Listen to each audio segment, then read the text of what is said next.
모든 사람이 죽은 것 같이 그리스도 안에서 모든 사람이 삶을 얻으리라.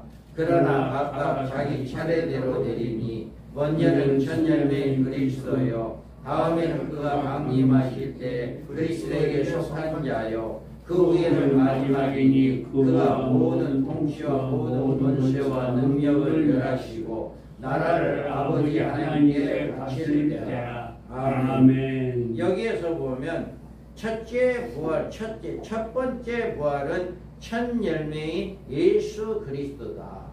첫 열매인 예수 그리스도다. 예수님은 이미 부활하셔서 첫 열매로 이렇게 우리에게 보여줬습니다. 그 다음에는 그가 강림하실 때 그리스도에 속한 자다라고 이야기합니다. 그래서 그 그리스도에 속한 자가 누구냐고를 찾아봤을 때 계시록 20장 4절과 5절에서 찾아볼 수가 있습니다. 바로 이와 같이 고린도전서에서 부활의 순서를 이야기하고 있고, 그 부활의 순서를 이렇게 바로 찾을 수 있는 방법은 계시록 이 첫째 그리스도에 강림하실 때 그에 붙은 자가 누군가라고 하는 것을 찾아봤을 때 계시록 20장에서 우리가 찾아볼 수가 있습니다. 그래서 우리는 이와 같이 두 번째, 이제는 첫째 부활자들이 그리스도에 강림하실 때 그렇게 붙은 자들이다 라고 고린도전서에서도 말씀을 했고요. 또 세 번째로는 그 후에는 마지막이니 그가 모든 통치와 모든 권세와 능력을 멸하시고 나라를 아버지 하나님께 바칠 때다. 아멘. 이와 같이 그 후에는 마지막이다 라고 이야기합니다. 그래서 둘째 부활이 아닙니다. 둘째 부활이 아니라 마지막 부활이에요. 마지막 부활. 그래서 마지막 부활이라고 했을 때 계시록 20장 5절에 보면 그 나머지 죽은 자들은 천년이까지 차기까지 살지 못하더라. 이것이 첫째 부활이라 라고 이렇게 말하고 있습니다. 그래서 첫째 부활자의 모든 죽은 성도들이 그 마지막에 부활하게 된다라고 하는 것을 이렇게 말씀을 하고 있습니다.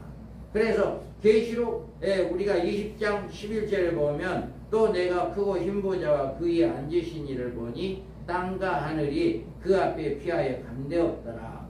이렇게 말씀해서 완전히 없어지고 난 다음에 천년왕국이 완전히 없어지고 백보자 심판대에서 이제 심판되어서 부활하게 되어진다라고 하는 것입니다.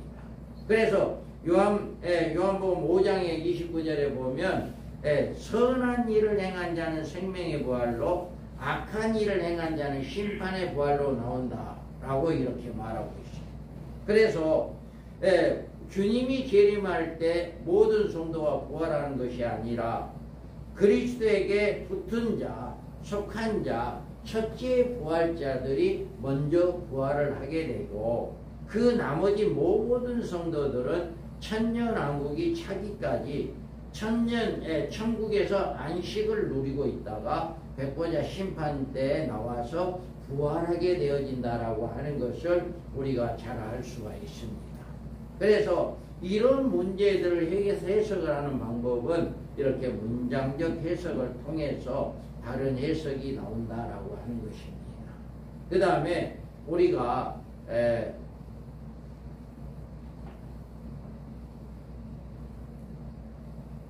다니엘서의 7장의 경우를 우리가 살펴보면은요, 우리는 다니엘서 7장 3절에 큰 짐승 넷이 바다에서 나왔는데 그 모양이 각각 다르더라. 아멘. 자, 다니엘서에서는 짐승 넷이 바다에서 나왔어요. 그런데 모양이 각각 달라요. 그런데 다니엘서 2장에서는 왕은 곧 그 금이요 금머리이니 왕은 뒤이요 왕보다 못한 다른 나라가 일어날 것이요 셋째로 녹 같은 나라가 일어나서 온 세계를 다스릴 것이며 넷째 나라는 강하기가 새 같으리니 새는 모든 물건을 부서뜨리며 이기는 것이라. 새가 모든 것을 부수는 것 같이 그 나라 문나라를 부서뜨리고 찍을 것이며 아멘. 아멘. 이와 같이 언뜻 보면은요 7장과 2장은 같다라고 이렇게 생각할 수가 있어요. 또 많은 사람들이 7장과 2장에 이제 신상에 대해서 바다에서 나온 네 짐승과 같다라고 이렇게 해석을 하는 분들도 많이 계십니다. 그런데 7장의 바다에서 올라온 큰 네 짐승은 다니엘서 2장의 신상에 나오는 네 제국을 가리킨 것이 아니고 종말에 등장할 네 나라를 의미합니다. 그래서 다니엘서 7장에서 보면 내가 받은 밤 한상 가운데 그 가운데 본 넷째 짐승은 무섭고 놀라우며 또 매우 강하며 또 새로 된 큰 이가 있어서 먹고 부서뜨리고 그 나머지 발로 밟았으며 이 짐승은 전에 모든 짐승과 다르고 또 10뿔이 있더라. 아멘. 이와 같이 이 문장을 봤을 때는 2장과 너무 흡사해요. 네 번째 나라가 넷째 나라나 여기에 네 번째 짐승이 너무나 흡사합니다. 내용적으로 봤을 때 이러다 보니까 이것을 통해서 이제 2장과 7장은 같다 그렇게 생각을 합니다. 그런데 이런 사실은 네 번째 짐승은 먼저 나온 세 짐승과 동일한 시대에 활동하는 네 번째 짐승이 나머지 세 짐승을 굴복시키고 있다는 사실을 알 수가 있어요. 그러니까 다니엘서에서 2장에서는 시대가 다릅니다.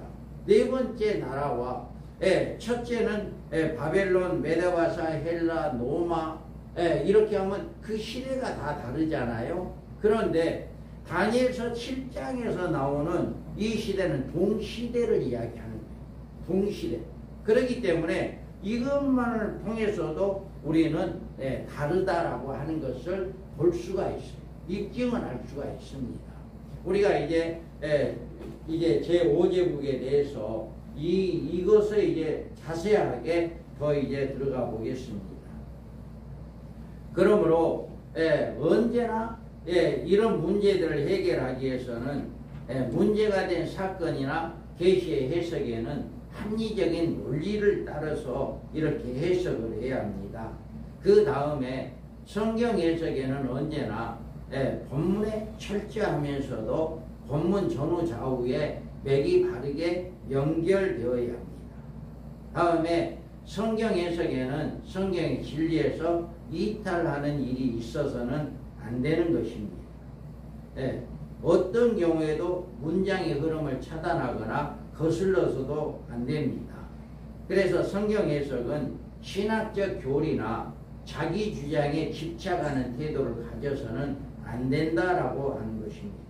그래서 성경은 성경으로 문장적 해석을 통해서 풀어야 하는데 이사야서 34장 16절에 보면 너희는 여호와의 책에서 찾아 읽어보라. 이것들 가운데 빠진 것이 하나도 없고 죄짝이 없는 것이 없으리니 이는 여호와의 입이 이를 명령하셨고 그의 영이 이것들을 모으셨습니다. 아멘. 이와 같이 우리에게 성경은 성경으로 짝을 찾아서 어떤 문제들을 우리가 첫째 부활이라든가 마지막 부활이라든가 또 이제 이렇게 7장인가 2장에 대한 문제들 이런 모든 문제들을 우리가 살펴봤을 때 성경에서 성경으로 해석을 내어야 하고 우리가 이렇게 어떤 문제들을 문장적 해석으로 문제들을 잘 문장의 흐름을 차단하거나 거슬러서는 안 되고 우리가 잘 해석을 해서 어떤 신학적인 교리나 자기 주장이 집착하는 그런 태도를 가져서는 안 되고 오직 성경에서 그 문제를 해석을 하는 이런 역사가 일어나야만이 바른 해석을 할 수 있다라고 하는 것을 우리가 알 수가 있습니다. 우리가 먼저 이 첫 시간에 우리는 계시록 1장 1절에서 하나님께서 예수 그리스도에게 주시고 예수님은 천사를 통해서 요한에게 주었고 요한은 그 종들에게 주기 위해서 이 계시록을 기록하고 있다. 그래서 이 계시록은 그 받은 그 종들이 누구냐라고 했을 때 우리는 오직 마지막 때 쓰임받은 종들로 많은 성도들을 이렇게 천년왕국에 들어가는 신부단장시키는 그 일에 전념하는 일깨우는 그런 종들이 되어야 하고 우리 하나님으로 인침을 받고 우리가 1260일 동안 복음을 증거하여 첫째 부활자로 왕노릇하는 이런 축복을 받게 되어야 된다라고 하는 것을 우리가 잘 깨닫고 우리는 이 말씀을 바로 성경적인 어떤 신학적인 그렇게 풀기보다는 성경에서 성경으로 짝을 찾고 문장적 해석으로 잘 해석하여 많은 성도들을 옳은 대로 인도하는 우리 모든 하나님의 종들 되기를 주님의 이름으로 축복하겠습니다. 우리 잠시 쉬고 한 10분 20분 쉬고 또 이제 들어가겠습니다. 성원이 오느라고 고생했습니다. 고생했습니다. 고생했습니다.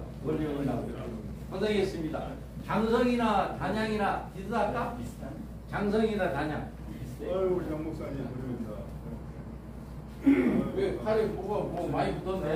저는 막 최고 바쁜데. 뭐가 많이 모내기해 지금? 상토. 상토? 고맙습니다. 목사 여기다가 이거 오이라고 고생했어.